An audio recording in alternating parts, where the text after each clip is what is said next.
Taïwan supportera la force multinationale qui viendra aider à résoudre la crise sécuritaire en Haïti. C'est ce qu'a annoncé l'ambassadeur taïwanais accrédité à Port-au-Prince. Richard Wen Juanku a indiqué que cet appui consistera en ressources matérielles et financières. Le diplomate a fait savoir que son pays restera ouvert à toute discussion devant faciliter la résolution de la crise multiforme qui sévit en Haïti actuellement. Il a fait ces déclarations ce vendredi lors d'une interview exclusive accordée à Métropole sur la coopération haïtiano-taïwanaise. Il répondait aux questions de notre collaborateur Jean-Jules Desaugustes. Monsieur l'ambassadeur, merci de nous accueillir, merci de cette interview aussi. Merci beaucoup, merci infiniment, merci, n'est-ce pas. Je salue également nos audiences de la République d'Haïti et aussi les audiences à travers tout le monde entier. Vous vous exprimez rarement sur l'actualité, notamment il y a question de mission de militaire, mission de force robuste pour aider à résorber la crise sécuritaire, sociopolitique. Vous avez un petit mot là-dessus, monsieur l'ambassadeur? Franchement, je pense que tout le monde connaît que la situation est difficile actuellement, que nous vivons. S'il y a une force, s'il y a une force extérieure qui peut accompagner, assister à la force nationale, je pense que c'est quelque chose de souhaitable pour pouvoir améliorer la situation, améliorer la condition sécuritaire. Vous savez que Taïwan est toujours présent dans la coopération avec la sécurité. Par exemple, depuis des années, nous avons essayé de renforcer la capacité de la PNH. Et l'année dernière, nous avons eu une importante coopération avec la PNH en ce qui concerne les équipements personnels. Donc je pense que toutes les initiatives qui peuvent apporter de bons résultats positifs sont bienvenus. Maintenant, dans le cadre de cette mission de force robuste pour aider à résoudre la crise actuelle, la crise socio-sécuritaire, quel sera l'appui de Taïwan dans ce sens, monsieur l'ambassadeur? Nous restons ouverts pour toutes sortes de discussions. Et là, si éventuellement il y a des domaines de travailler ensemble, on est présent pour contribuer ensemble. Si loin, si proche, vous ne pensez pas à envoyer des troupes, peut-être au-delà des troupes, mais aussi des matériels? Quel sera l'appui de manière directe, au-delà de l'ouverture de discussion? Alors, toutes les possibilités sont là. Donc là, il faut travailler de concert avec le gouvernement et pour savoir éventuellement quelle est la meilleure façon pour proposer notre assistance. Alors, j'ai bien compris que toutes les possibilités voudraient dire s'il faut envoyer des troupes, on enverra des troupes. S'il faut envoyer de l'argent, on le fera. S'il faut des matériels, on le fera aussi. C'est ce que n'importe quel auditeur comprendrait ou téléspectateur. Est-ce que c'est exact, monsieur l'ambassadeur?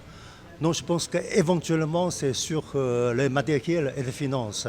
Parce que là, pour les troupes, je pense qu'il faut savoir la condition particulière en Haïti. Et actuellement, parlons, on reste ouvert avec la discussion et pour savoir éventuellement quels sont les moyens les plus convenables pour la situation actuelle. Pour finir, on sait que le Taïwan était très favorable au côté du président Jovenel Moïse avant son assassinat dans le cadre de la coopération électrique. Donc il y avait environ 150 millions de dollars, quelque chose comme ça, qui étaient disponibles pour accompagner le gouvernement d'alors dans le cadre de l'électrification d'Haïti. Donc, où est passé cet argent? Est-ce que le projet est encore là? Est-ce que le Taïwan est encore disponible à accompagner à notre gouvernement ou le pays dans le cadre de cette électrification? Surtout, l'enveloppe était déjà disponible. Alors, le Taïwan est toujours resté au peuple haïtien.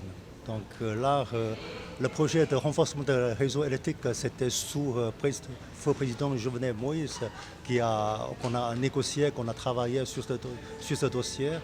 Et là, le programme, ce projet est toujours en route. Malgré la difficulté, par exemple, je peux vous partager une information qu'une équipe de nos techniciens taïwanais hier qui ont failli être attaqués par une groupe de bandits armés tout auprès, tout à côté de l'ambassade des États-Unis à Tabar. Donc, malgré ces difficultés, mais nous travaillons de notre possible pour avancer le projet. Je peux vous dire que déjà à ce moment où on parle, le projet a déjà acheminé à presque 70% d'acheminement et nous souhaitons que une fois la situation sécuritaire s'améliore, on peut avancer à grand pas. Et pour finir, Monsieur l'ambassadeur, on sait que pour recevoir la mission de force robuste dans le cadre de la résolution de la crise, l'international, notamment l'Organisation des Nations Unies, a fait une exigence. C'est un accord politique plus inclusif, plus large. Vous-même, vous êtes de cet avis. Sans cet accord, aucune mission ne viendra sur le sol national? Je pense que pour résoudre la situation actuelle, il faut que ce soit une initiative haïtienne. Et chacun doit dépasser de ses intérêts personnels et afin de faciliter une émergence commune pour le rétablissement de la sécurité, également le rétablissement de l'institution constitutionnelle. Et ça, c'est tout ce que nous souhaitons vivement. Merci beaucoup, Monsieur l'ambassadeur. Un dernier mot, si vous l'avez. Je pense que Taïwan est toujours resté et restera toujours aux côtés du peuple haïtien.